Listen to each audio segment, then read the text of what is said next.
Bismillahirrahmanirrahim. Assalamualaikum warahmatullahi wabarakatuh. Alhamdulillah, alhamdulillahi rabbil alamin. Wassalatu wassalamu ala asrafil anbiya'i wal mursalin, sayyidina wa maulana Muhammadin wa ala alihi wa sahbihi ajma'in, amma ba'du. Qala Allah ta'ala fi kitabihil karim wa huwa asdaqul qa'ilin, a'udzu billahi minasy syaithanir rajim. Bismillahirrahmanirrahim. Wa aqimus shalah wa atuz zakah warka'u ma'ar raki'in. Shadaqallahul azim. Yang sama-sama kita muliakan, kita hormati Ketua DKM Masjid Al-Ikhwan, yaitu Bapak Ustadz Anan Suhadi. Mudah-mudahan beliau senantiasa diberikan kesehatan dari Allah Subhanahu wa Ta'ala. Allah panjangkan umurnya, Allah luaskan rezekinya, sukses selamat dunia dan akhirat. Amin ya rabbal alamin. Wa akhirul kiram Bapak Ustadz Afifuddin, Bapak Ustadz Naim, yang keduanya juga mudah-mudahan diberikan kesehatan dari Allah Subhanahu wa Ta'ala. Allah panjangkan umurnya, Allah luaskan rezekinya, sukses selamat dunia dan akhiratnya. Amin ya rabbal alamin. Hadirin wal hadirat, ibu-ibu, bapak-bapak, jamaah Masjid Al-Ikhwan yang kesemuanya mudah-mudahan dirahmati dan dimuliakan oleh Allah Subhanahu wa Ta'ala. Amin ya rabbal alamin.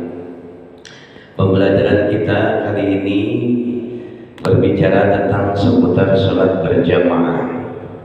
Kalau ditanya apa sholat berjamaah itu hukumnya apa? Yuk, ini yang sering sholat jamaah, ya. Sholat berjamaah itu hukumnya bagaimana, Pak? Wajib. Wajibnya juga nanti terbagi, ya. Hukum sholat berjamaah bagi laki-laki adalah wajib. Jadi wajib, mau nggak mau, laki-laki sudah mendengar suara kumandang azan dari masjid, dia itu bersegera, dia berwudu dengan sempurna, dia berangkat ke masjid, niatnya untuk sholat berjamaah, ya. Berjamaah sholat wajib di masjid. Jadi kalau ada laki-laki yang sholatnya di rumah, ibu nih yang punya suami, kasih dia tuh mukena, ya, biar rapi. Lakinya sholat di rumah, kasih mukena ibu, ya. Jadi wajib sholat, ya, berjamaah bagi laki-laki. Ini dalilnya jelas. Allah Subhanahu wa Ta'ala ingatkan kepada kita dalam surat Al-Baqarah ayat yang ke-43, ya. Wa aqimus shalah, dan dirikanlah salat. Wa atuz zakah, dan bayarkanlah zakat. Warka'u ma'ar raki'in, dan ruku'lah beserta dengan orang-orang yang ruku'. Maknanya adalah kita diperintahkan oleh Allah Subhanahu wa Ta'ala untuk mendirikan sholat, membayar zakat, dan sholat berjamaah. Paham sampai di sini, Pak, ya? Jadi jelas dalilnya. Ini ayat Al-Quran yang berbicara.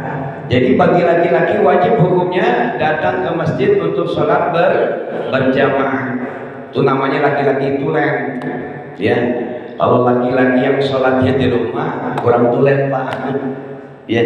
Mudah-mudahan kita dibikin sadar lewat ayat ini. Warka'u ma'ar raki'in, dan rukulah kalian bersama dengan orang-orang yang ruku. Artinya Allah perintahkan kita untuk sholat berjamaah di masjid. Pak Ustadz, nanti bagaimana kalau saya lagi sakit? Itu lain cerita, ya. Tiap hari sehat kok, suaranya dengar, kupingnya dengar tentang azan. Ini makna Al-Quran, Al-Baqarah ayat yang ke-43. Sementara banyak hadis yang menganjurkan kita untuk sholat berjamaah di masjid, ya. Di antaranya dari Abu Hurairah radhiyallahu anhu, ketika Rasulullah sallallahu alaihi wasallam menyampaikan makna hadis ini, Rasul menjadikan Allah Subhanahu wa taala sebagai zat yang paling mulia, ya. Apa kata baginda Rasul, wallazi nafsi biyadihi, demi zat yang jiwaku berada dalam genggaman tangannya. Artinya apa? Rasulullah sallallahu alaihi wasallam berada dalam kekuasaan Allah Subhanahu wa taala. Laqad hamamtu an amura bihataba. Sungguh aku berkeinginan memerintahkan orang mengumpulkan kayu bakar. Jadi dalam makna hadis ini, baginda Rasulullah sallallahu alaihi wasallam yang berada dalam genggaman Allah Subhanahu wa taala, jiwanya pengennya bersumpah tuh, Pak. Kalau saja diperintahkan olehku dari Allah Subhanahu wa taala, aku ingin nih yang namanya kayu bakar dikumpulin. Lantas kemudian apa? Fayu'tawa summa amura bis shalah. Ya, mengumpulkan kayu bakar, lantas kemudian tuh kayu bakar dibelah-belah, ya. Paham nih, kayu bakar udah dibelah-belah kayak gimana ya? Lantas kemudian aku perintahkan dikumandangkan suara azan. Summa amura bis shalah. Kemudian aku perintahkan untuk imam, ya, di antara manusia yang datang ke masjid itu untuk sholat. Lantas kemudian apalagi, summa amra rajulan fayaumun nas, diperintahkan salah seorang di antara manusia itu mengumandangkan suara adzan. Summa ukhalifa ila rijal. Lantas kemudian aku berangkat menuju kepada kaum laki-laki yang tidak sholat. Mana tidak sholat di sini artinya nggak berangkat ke masjid, nggak berangkat ke masjid untuk melaksanakan sholat berjamaah. Lantas kemudian summa ukhalifa ila rijal fa uharriqa alaihim buyutahum, ya, tidak sholat dan membakar rumah-rumah mereka. Ini jadi hadis ini jelas. Jadi baginda Rasul bersumpah dengan nama Allah, ya, wallazi nafsi biyadihi, yang jiwaku ada di dalamnya. Kalau saja aku diperintahkan untuk mengumpulkan kayu bakar kemudian dibelah-belah, lantas kemudian aku panggil salah seorang dari manusia untuk memandangkan suara azan untuk mendirikan ibadah sholat, mengajak jamaah untuk melaksanakan ibadah sholat, ya. Kalau di antara laki-laki enggak ada yang ikut berangkat menuju masjid untuk ibadah yang namanya sholat berjamaah, itu didatangin, ya, perintah baginda Rasul agar didatangi rumah-rumah mereka, lantas bakar rumah mereka. Kayaknya sadis banget sih, Pak. Kalau orang villa ada yang nggak berangkat ke masjid, rumahnya dibakar, urusan sama negara, ya nggak? Urusan sama apa? Ini makna hadis ini mengajarkan kepada kita begitu pentingnya ibadah sholat berjamaah di masjid. Lantas kemudian an Abi Hurairah radhiyallahu anhu qala atan Nabi sallallahu alaihi wasallam rajulun a'ma. Dari hadis Rasulullah sallallahu alaihi wasallam, ada seorang laki-laki berkata, ya Rasulullah. Ini datang seorang laki-laki, ya, laki-lakinya yang bagaimana? Rajulun a'ma, dia adalah seorang yang buta. Orang buta bisa ngelihat ya, Pak? Enggak ngelihat. Apa katanya? Faqala ya Rasulullah, innahu laisa li qaidun yakununi ilal masjid. Saya pengen ke masjid bagi dia Rasulullah, tapi nggak ada yang menuntun saya. Lantas kemudian apalagi ia minta keinginan kepada Rasulullah sallallahu alaihi wasallam sebuah keringanan untuk sholat di rumah. Fasa'ala Rasulullah sallallahu alaihi wasallam an yurahidu sholat lahu. Pengennya sholatnya di di rumah, fayusalli fi baitihi, maka biarkanlah aku salat di rumah. Lantas kemudian apa? Farahu salahu falamma walida'ahu faqala hal tasma'un nida bis salah. Baginda Rasul tidak memberikan izin, nggak apa-apa dah, namanya orang buta, ya. Mau ke masjid mesti dituntun, nggak ada yang nuntun, ya.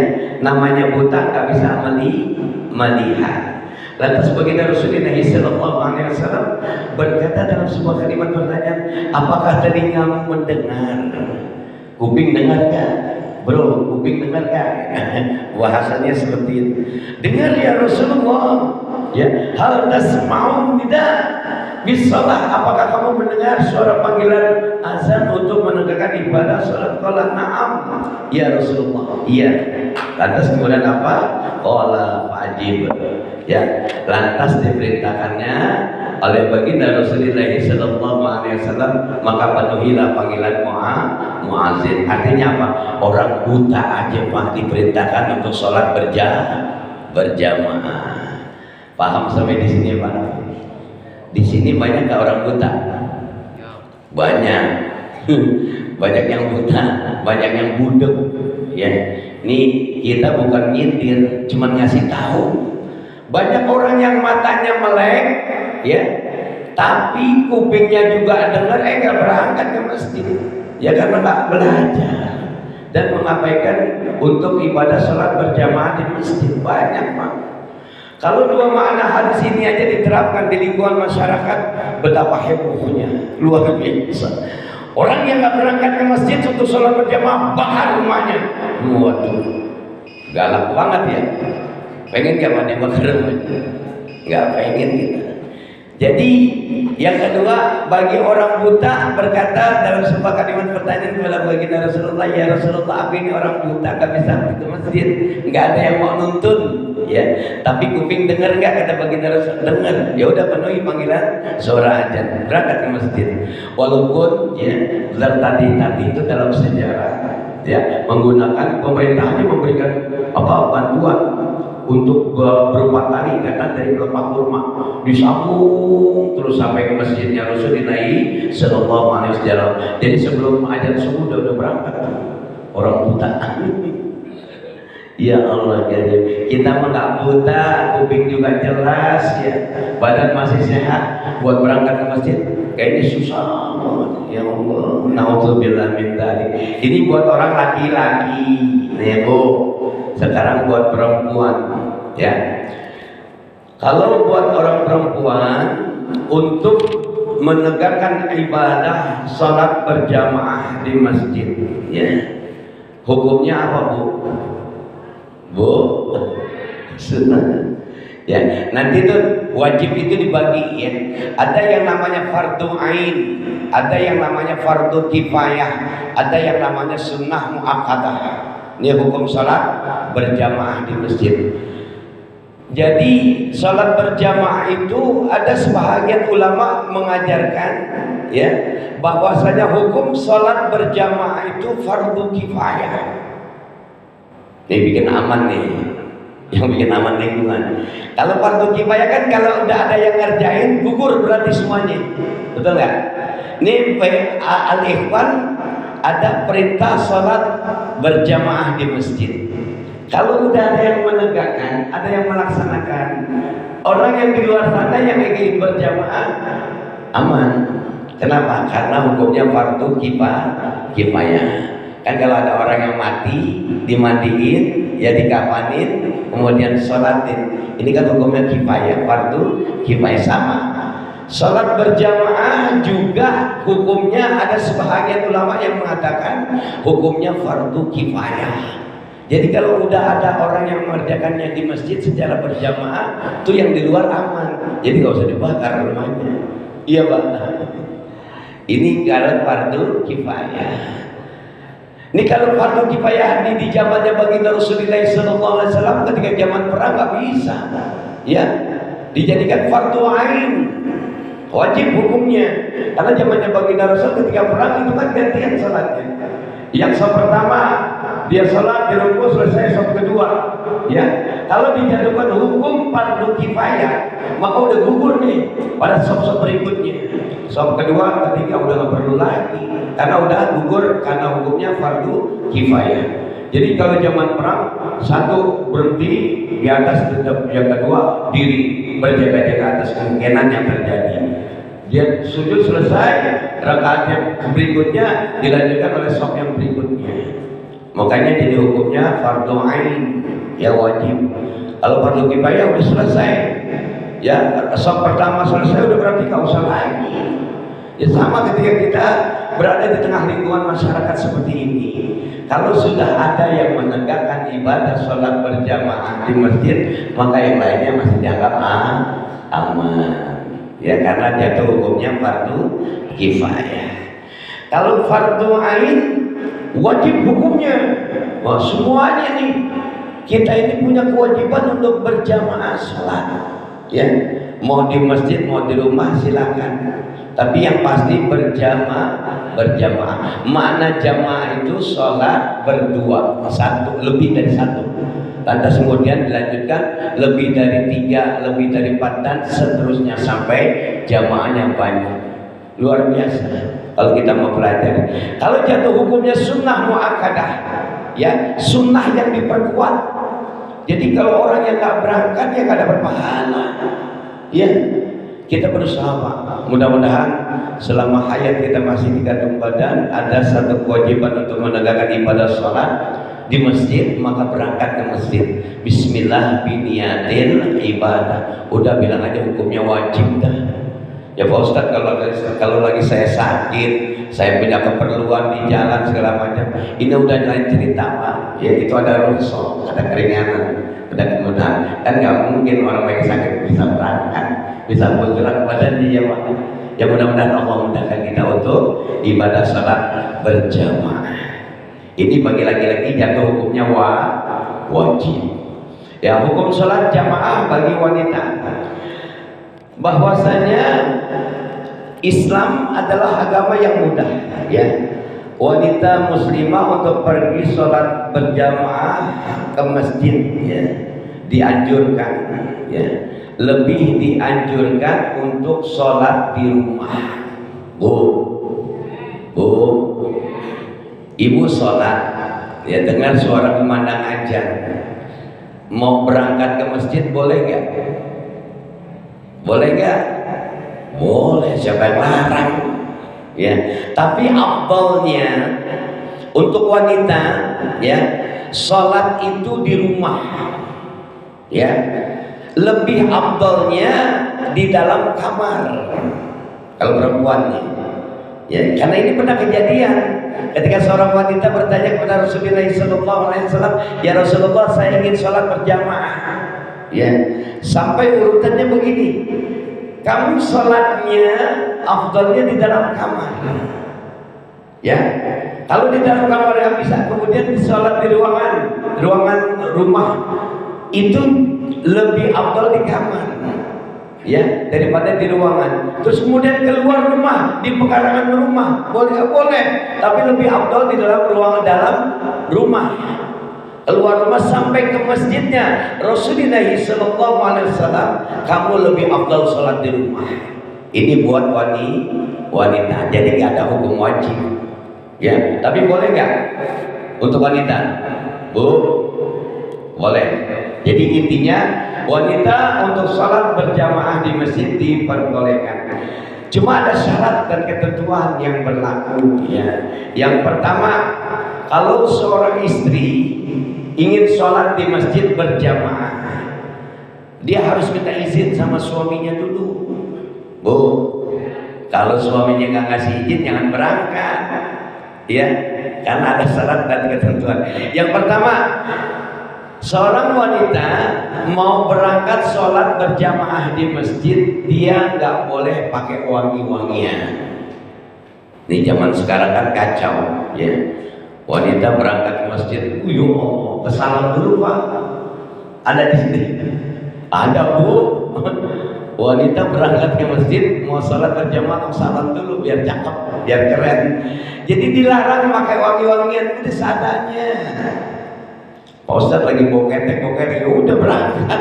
Ya, tapi kan pasti dijaga lah badannya, nggak dari bau ya.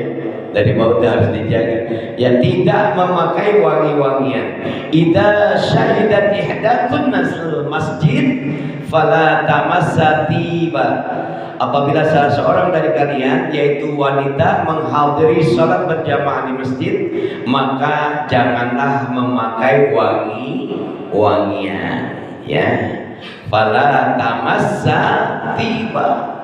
Jadi nggak boleh pakai wangi-wangian. Ini bukan Pak Ustadz yang bilang ya, tapi Rasulullah Sallallahu Alaihi Wasallam. Itu yang pertama. Ini buat ibu-ibu.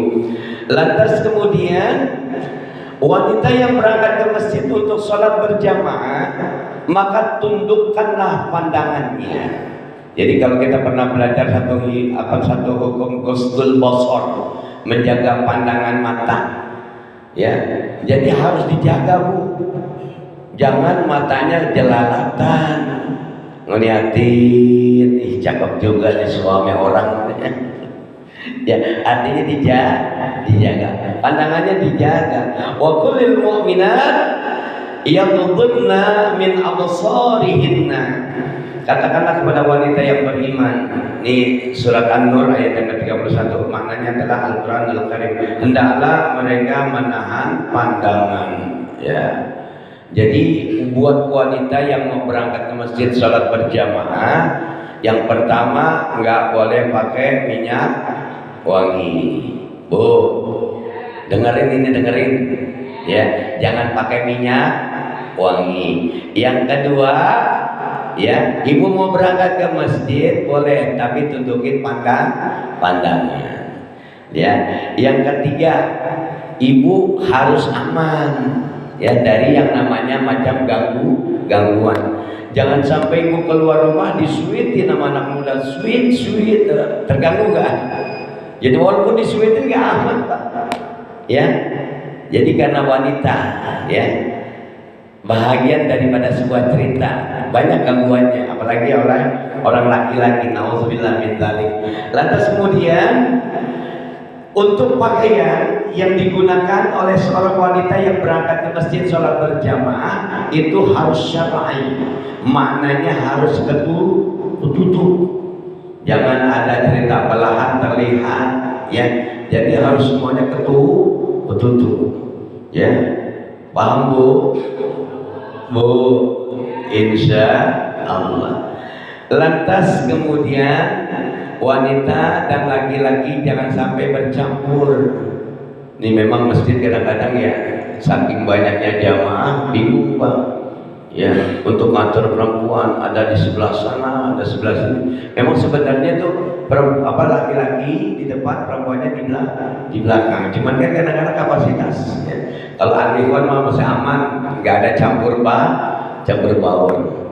Ya mudah-mudahan dengan sedikit ya ilmu yang kita pelajari hari ini, mudah-mudahan ya senantiasa menambah hasanah keilmuan buat kita. Dan yang ketujuh yang paling penting nih, buat ibu-ibu yang berangkat ke masjid untuk sholat berjamaah, ya jangan sampai ngobrol, bu, jangan sampai ngobrol karena kalau udah ngobrol pasti ghibah. Ya, ini buat bapak-bapak juga nggak menutup kemungkinan. Kalau selepas sholat jamaah, nih saya cuma ngasih tahu, nggak ambil untung bener. Ya, assalamualaikum warahmatullah. Ya, tahiyat akhir, nengok. Balikin lagi, assalamualaikum warahmatullah. Baru gerak nengok. Nih, usahakan jangan sampai ngobrol. Jangan sampai bicara dengan samping kiri kanan dulu. Istighfar dulu 3 kali. Astaghfirullahaladzim, astaghfirullahaladzim, astaghfirullahaladzim. Ini kan kadang-kadang kacaunya gini pak. Kita udah paham nih. Ya, ada yang sebelah ngajak ngobrol. Turunnya malaikat di dalam masjidnya Allah Subhanahu wa taala bagi mereka orang-orang yang beriman menegakkan ibadah sholat berjamaah di masjid, diturunkan ampunan dosa dari Allah Subhanahu wa taala dengan lafaz doanya malaikat. Pada saat orang-orang yang beriman selepas dia sholat kemudian dia istighfar. Nih paling penting selepas sholat. Di dalam sholat kita cari keridhaan Allah pada saat kumandang ghairil maghdubi alaihim waladhdallin. Amin. Turun untuk keridhaan Allah Subhanahu wa taala. Jadi kalau lagi sholat lepasin dulu tuh urusan bisnis. Ya, yang bikin kacau kan kadang-kadang lingkungan di tempat kita ini orang yang duduk dengan orang yang biasa ngobrol, Pak. Habis assalamualaikum warahmatullah, assalamualaikum warahmatullah, dicolek tuh. Ntar urusan gimana nih? Astagfirullahaladzim. Lepasin dulu urusan dunia. Sama ketika kita salat, Allahu Akbar. Ini urusan dunia lepasin dulu. Pada saat salam pun demikian. Jangan diajak ngobrol. Ya Pak, penting ya. Insya Allah hati-hati ya. Turunnya ampunan Allah Subhanahu wa taala bagi mereka orang-orang yang sholat berjamaah di masjid pada saat selepas dia salah. Jadi penting tuh. Jadi tiap waktu sholat ada ampunan dosa dari Allah Subhanahu wa taala. Tinggal bagaimana cara kita mengimplementasikan rasa taubat kita, istighfar kita kepada Allah Subhanahu wa taala. Astaghfirullahalazim. Astaghfirullahalazim. Astaghfirullahalazim. Itu pakai hati, Pak. Ya. Sama ketika kita bangun tengah malam sholat terus sayyidul istighfar pakai hati. Allahumma anta rabbi la ilaha illa anta khalaqtani wa ana 'abduka wa ana ala ahdika wa wa'dika mastata'tu a'udzu bika min syarri ma sana'tu abu laka bi ni'matika alayya wa bi sabbi faghfir li fa innahu la yaghfiru dzunuba illa anta astaghfirullahalazim. Ya Allah.